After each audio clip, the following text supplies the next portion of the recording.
Ini kita kembali membaca Al-Mawa'idul Usbuliyah, karena malam kemarin tidak sempat dibaca. Waktunya singkat. Pada tarawih ya, langsung maulidan kemalaman pula ya. Bismillahirrahmanirrahim. Alhamdulillah Rabbil Alamin. Wassallallahu ala sayyidina Muhammadin wa ala alihi washabihi ajma'in. Subhanaka la ilma lana illa ma 'allamtana innaka antal alimul hakim. La haula wa la quwwata illa billahil aliyyil azim. Rabbi shrah li sadri wa yassir li amri wahlul 'uqdatam min lisani yafqahu qawli. Astaghfirullahaladzim, astaghfirullahaladzim, astaghfirullahaladzim alladzi la ilaha illa huwal qayyum wa atubu ilaih. Qala Syekh Muhammad rahimahullah taala nafa'ana Allah wa ulum fi darain. Al-hadits ar-rabi' asyar, ya, hadis yang ke-14 ya. Hadis yang ke-14 an Anas bin Malik radhiyallahu anhu qala iltaqa Rasulullah sallallahu alaihi wasallam ma'a Jibril alaihi salam faqala hal ala ummati hisabun. Suatu ketika Rasulullah berjumpa dengan malaikat Jibril alaihi salam, dan beliau pun berkata kepada malaikat Jibril, kata malaikat Jibril, kata Rasulullah, hal ala ummati hisab. Wahai Jibril, apakah umatku akan mendapatkan hisab? Hisab itu hari pembalasan atau hari penghitungan ya. Ketika dihitung amal kebaikan dan amal keburukan seseorang. Nah, nanti di akhirat kita sebagai orang yang berakidah Ahlus Sunnah wal Jamaah wajib mengimani bahwa sekarang sudah ada ya sesuatu yang disiapkan oleh Allah ketika nanti orang dibangkitkan pada hari kiamat, yakni yaumul hisab, hari pembalasan, hari perhitungan. Di situ ada nanti namanya mizan ya, sebagai timbangan ya. Ada juga namanya yaumul qiyamah ya, rentetan hari kiamat itu ada namanya yaumul hasyr, hari dibangkitkan, yaumul ba'ats ya, hari dibangkitkan, yauma yakunun nasu itu ketika pertama kali ditiupkan sangkakala hancur lebur dunia. Ketika itu baru dibangkitkan, yaumul ba'ats namanya. Setelah itu yaumul ba'ats ada lagi nanti namanya istilahnya padang mahsyar, ketika seseorang nanti dikumpulkan di padang mahsyar, dibangkitkan semuanya. Nanti ada namanya mizan ya, ditimbang amal kebaikan keburukan. Ada namanya sirat penyeberangan menuju surga. Nah, itu semuanya rentetan hari kiamat, dan harus kita percaya yakni imani, sebagaimana itu merupakan salah satu rukun iman. Rukun iman yang kelima ya, beriman dengan hari kiamat. Itu rentetan hari kiamat. Nah, malaikat Jibril bertanya kepada Rasulullah, ya Rasulullah, ada tak umatku mendapatkan hisab ini tadi? Faqala na'am, maka malaikat Jibril mengatakan, betul, akan ada diadakan hisab. Alaihim hisabun ghairu Abi Bakr radhiyallahu ta'ala anhu laisa alaihi hisab. Ya, kecuali nanti yang tidak dihisab adalah Sayyidina Abu Bakar radhiyallahu anhu. Ya, kata Rasul, kata malaikat Jibril, itu tidak akan dikasih hisab. Yuqalu lahu ya Abu Bakar udkhul jannah, ya, dikatakan kepada Sayyidina Abu Bakar, masuklah wahai Sayyidina Abu Bakar ke dalam surga. Qala adkhulul jannata hatta yadkhula ma'i man ahabbani fi dari dunya. Kata Sayyidina Abu Bakar, aku tak mau masuk ke dalam surga sehingga masuk bersamaku orang-orang yang aku cintai ketika berada di dunia. Jadi orang-orang soleh itu tidak mau masuk ke dalam surga, melainkan dianya masuk bersama dengan orang yang dicintainya ya. Jadi orang-orang hubul mutahabbuna fillah, mereka yang saling mencintai karena Allah, itu nanti di hari kiamat itu mendebat kepada kepada malaikat bahasanya ya. Kalau bahasa kepada Allah terlaluannya ya. Kenapa? Karena nanti pengen ya Allah ya, itu kawan aku kemarin yang ingatkan aku ke majelis taklim untuk melakukan kebaikan, aku nak masuk surga bersama mereka ya. Ya Allah, itu orang-orang yang ngajak aku dalam kebaikan ya Allah, aku pengen masuk surga kepada mereka. Begitu juga para sahabat ya. Ya khususnya Sayyidina Abu Bakar dalam cerita ini. Nah, yang paling mereka cintai tentulah ada Rasulullah. Jadi para sahabat itu tidak mau masuk ke dalam surga ya kalau bukan karena Rasulullah Shallallahu Alaihi Wasallam. Ya begitulah indahnya bersama Rasulullah Shallallahu Alaihi Wasallam. Jadi suatu ketika ada orang balik dari perang. Ketika itu dia ditanya pertama kali siapa? Ya, bagaimana keadaan Rasulullah? Padahal anaknya ikut berperang. Dan dipikirkannya anaknya, terserahlah mau meninggal apa meninggal mati syahid. Tapi ibu ini bertanya bagaimana keadaan Rasulullah? Sehat Rasulullah, ya menang perang, ya baru dia merasa. Sayyidina Ali begitu juga, tak mau masuk ke dalam surga malaikat kalau tidak bersama Rasulullah Sallallahu Alaihi Wasallam. Maka suatu ketika Sayyidina Umar radhiyallahu anhu itu ditawarkan kurma yang dicampur dengan susu. Maka ketika itu Sayyidina Umar tak mau memakan ya kurma dan susu tersebut. Kenapa? Karena takut nanti ya Sayyidina Umar dia bersedap-sedap dengan dunia. Ini tidak pernah dilakukan oleh Rasulullah. Takutnya nanti di akhirat tidak diajak Rasulullah ya, tidak bertemu dengan Rasulullah. Kenapa? Karena takut derajatnya tidak sampai dia menyamai Rasulullah hingga nanti di surga. Itu derajat kita begitu tuh, bertingkat-tingkat tuh. Di para sahabat tuh motivasinya begitu tuh. Ya bagaimana nanti di dunia ini indah di bersama Rasulullah, ketika meninggal nanti juga bersama Rasulullah Sallallahu Alaihi Wasallam.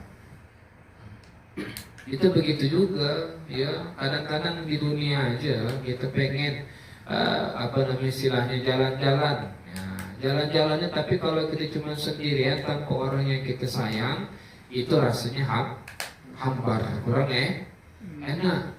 Iya kan? Kadang-kadang kita nongkrong di kafe itu kalau dewean kan kurang enak tuh. Tapi karena ada kawan, ada sejawat kita yang bercerita, mungkin walaupun cuma memesan cappuccino mungkin, tapi luar biasa bahagianya. Begitulah gambaran orang-orang nanti di dalam surga. Walaupun surga itu indah, namun tanpa seseorang yang bersamanya dalam surga tidak indah, apalagi ya orang-orang yang sangat mencintai Rasulullah Sallallahu Alaihi Wasallam, yakni para sahabat. Wa ala hadha hikayah bisnadin muttasil Anas ya bin Malik radhiyallahu anhu. Dan atas ini cerita ya, sesuatu yang disandarkan atau cerita ini disanadkan yang disampaikan oleh Sayyidina Anas bin Malik radhiyallahu anhu. Kata beliau, suatu ketika kami duduk bersama Rasulullah SAW. Ini ceritanya kehebatannya para sahabat ya, ceritanya kehebatan para sahabat. Ya.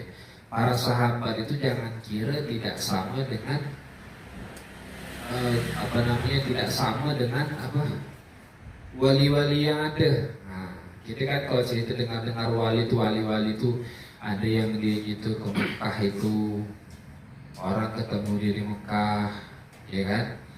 Terus kita tengok-tengok kadang-kadang jasadnya di kuburan tak ada lagi. Itu ternyata itu memang kayak kata Syekh Ami Arifin itu yang diteluk dibongkar, jasadnya sudah tidak ada lagi cuma ya. Terus cerita banyaklah. Kalau yang terkenal tuh Wali Songo, istilahnya itu yang dinilai Sunan Bonang itu Pinang tuh biar jadi emas ya. Jangan kira para sahabat itu tidak seperti itu ya.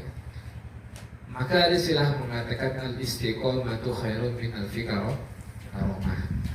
Keistiqomahan itu lebih baik ketimbang 1000 kemuliaan atau 1000 karomah. Karomah ini artinya bisa terbang lah misalnya, bisa jalan atas air lah. Ya. Para sahabat tuh banyak yang sakti juga, cuma tidak diceritakan. Kayak seperti Sayyidina Ali karamallahu wajhah, waktu ketika beliau itu ya tanya sama seseorang, dimanakah sekarang malaikat maut? Kata Sayyidina Ali, tunggu sebentar ya, aku mau lihat ke depan. Assalamualaikum warahmatullahi wabarakatuh. Tengok ke depan, woi tidak ada nih malaikat maut. Tengok ke belakang juga tidak ada. Tengok ke samping, ke kiri kanan juga tidak ada. Rupanya ya, kata Sayyidina Ali, inilah malaikat maut yang dihadapkan. Ya. Sayyidina Umar juga pernah meneriaki pasukannya, mengingatkan waktu berperang itu hati-hati, ada pasukan di balik bukit itu yang menunggu menyergap. Ya, kayak cerita kemarin tuh, siapa tuh Sayyidina yang malam jaga Baitul Mal itu, dia ditangkap itu setan, nangkap setan tuh, ya. Apa yang bisa nangkap setan? Ya, Sayyidina Umar itu macam mana? Hanyalah ya. Nah, cuman yang menjadi apa namanya itu, menjadi sesuatu penilaian atau sesuatu yang ditonjolkan itu adalah keistiqomahan para sahabat, keistiqomahan beriman kepada Rasulullah, keistiqomahan beribadah, keistiqomahan, ya. Bayangkan pada Sayyidina Umar, suatu ketika beliau pergi ke kebun beliau sekalinya sampai ke asar, tak kedengaran lagi azan karena berada di kebun. Sampai ke rumah, rupanya orang sudah sholat asar. Kata Sayyidina Umar, kebun ini melalaikan aku sehingga ketika sholat berjamaah. Sudahlah kalau kita sedekahkan ya semua orang kebun ini, menyusahkan aku aja. Nah, ini bukannya dijual, kalau dijual masih ada hasil. Ini sudah aku sedekah, takut gak kiri-kiri itu. Tanam sawit 4 tahun, 5 tahun berbuah, ini misalnya sedekahkan semua orang. Begitu para sahabat, sampai hartanya habis dan begitu seterusnya. Itulah ya kesaktian para sahabat, keistiqomahan mereka ketika beribadah kepada Allah. Ada menceritakan suatu ketika Rasulullah SAW sedang duduk. Ketika itu ada seorang laki-laki yang menghadap kepada Rasulullah, ya, sedang dalam keadaan dia berlumuran darah. Maka Nabi mengatakan, apa ini? Ya, kata laki-laki tadi atau sahabat tadi mengatakan, aku lewat, ya Rasulullah, aku lewat di suatu tempat yang mana di situ aku digigit oleh anjing orang munafik, ya, sehingga dianya menggigit aku. Maka kata Rasulullah, ijlis, duduklah kau sebentar. Fajalasa baina yaday Nabi falamma kana ma'ana sayyidahu. Suatu tak lama duduk tadi, datang lagi ada satu orang lagi menghadap Rasulullah. Sama juga kasusnya, digigit anjing. Yang gigitnya sama anjing tak? Jadi sehingga Rasulullah SAW mengatakan, halumu bina ila hadil kalbahaka naktulaha, ya. Kata Rasulullah SAW kepada sahabatnya, iyalah kalau begitu ayolah sama-sama kumpul-kumpul sini, kita temui anjingnya sehingga kita bunuh anjing ini. Maka berdirilah para sahabat, ya, semuanya memegang pedang. Maka ketika dianya bertemu, para sahabat bertemu dengan anjing dan tidak membunuh anjing tersebut dengan pedang, maka anjing tersebut pun berhenti di hadapan Rasulullah SAW. Maka waqalat bilisanin fasihin, ya, maka berkatalah anjing tadi dengan lidah yang fasih, ya. Bisa bicara rupanya. Berkah daripada mukjizat Rasulullah SAW. Jadi kalau ada yang bilang cuma Nabi Sulaiman yang bisa bicara dengan binatang, Rasulullah juga bisa bicara dengan binatang. Jadi Rasulullah itu semuanya memiliki daripada kesempurnaan, dari ketampanannya. Bukan Nabi Yusuf alaihissalam yang paling tampan daripada Nabi dan Rasul, tapi adalah Rasulullah Shallallahu Alaihi Wasallam. Ya. Rasulullah itu, Nabi Yusuf itu tiga tabir yang Allah bukakan di dunia ini, ketampanannya Nabi Yusuf alaihi salam. Tapi Rasulullah memiliki 10 tabir dan satu tabir disingkap di dunia. Sisanya kapan? Ketika nanti yaumul qiyamah, pada hari kiamat, ketika orang-orang berkumpul menghendaki daripada syafaat Rasulullah Sallallahu Alaihi Wasallam. Tuh, itu Nabi Muhammad Sallallahu Alaihi Wasallam. Karena beliau tuh kewibawaannya itu, kewibawaan Rasulullah itu yang menutupi kegagahan Rasulullah. Ya, sehingga para sahabat itu tidak sanggup melihat Rasulullah dalam keadaan sangat karena sangat wibawanya, sehingga para sahabat tidak tahu persis seperti apa wajah Rasulullah Sallallahu Alaihi Wasallam. Tahu lah, cuma tak sebegitu bisa memperhatikan. Makanya banyak rawi yang bisa meriwayatkan tentang wajahnya Rasulullah itu adalah para sahabat yang masih kecil, yang tidak merasakan kewibawaan Rasulullah, karena masih kecil-kecil main sama Rasulullah, senang dengan Rasulullah. Tapi kalau sahabat yang sudah besar-besar itu duduk aja, itu tak pernah melihat Rasulullah Sallallahu Alaihi. Nah, ketika itu hendak dibunuh, berkatalah tadi anjing tadi dengan lisannya, la taqtulani, jangan kalian bunuh aku. Ya, sesungguhnya aku mukminatu billah wa rasulih, aku ini beriman dengan Allah dan Rasul. Faqala malaki nahasyi hadanir rajulaini. Ya, kalau begitu kenapa engkau menyakiti kedua laki-laki ini, ya, yang tadi digigit tadi? Maka ya Rasulullah tadi bertanya, maka katanya, ya Rasulullah, sesungguhnya aku inilah anjing yang disuruh untuk menggigit daripada orang-orang yang suka merasani, apa kasih itu, mengumpat, ya, mengomongi, apa sih itu? Apa sih ngatai orang, gitu. Ya, daripada yang mengatai Sayyidina Abu Bakar dan Sayyidina Umar radhiyallahu ta'ala anhuma. Aku ini ya Rasulullah disuruh gigit orang-orang yang suka ngatai Sayyidina Umar sama Sayyidina Abu Bakar. Maka berkata Rasulullah, ya hadani amma tasma'ani ma taqulu kalbah. Wahai dua laki-laki tadi, wahai kalian berdua, kamu tak dengar ya apa yang dikatakan tadi anjing tadi, ya? Qala ya Rasulullah, maka mereka berkata inna kunna ta'ibina ilallah wa ta'ala, ilallah ta'ala wa rasuli walhamdulillah. Ya Rasulullah, ya sekarang kalau begitu kami bertaubat kepada Allah dan kepada Rasulullah SAW. Alhamdulillah dan segala puji bagi Allah. Artinya ketika ditanya bahasanya, kalau dengar ya, kamu tidak mendengar apa yang dikatakan pingu, ya dengar ya Rasulullah, ketahuan rupanya. Kenapa digigit anjing tadi? Karena dua laki-laki tadi ini, ya, mengatai Sayyidina Abu Bakar dan Sayyidina Umar di belakang Rasulullah SAW. Makanya sahabat ini, ya, suka mengata-ngatai sahabat Abu Bakar dan sahabat Sayyidina Umar, ya. Itu jangankan orang lain, ya, anjing aja itu apa istilahnya itu peduli dengan para sahabat, ya, para sahabat.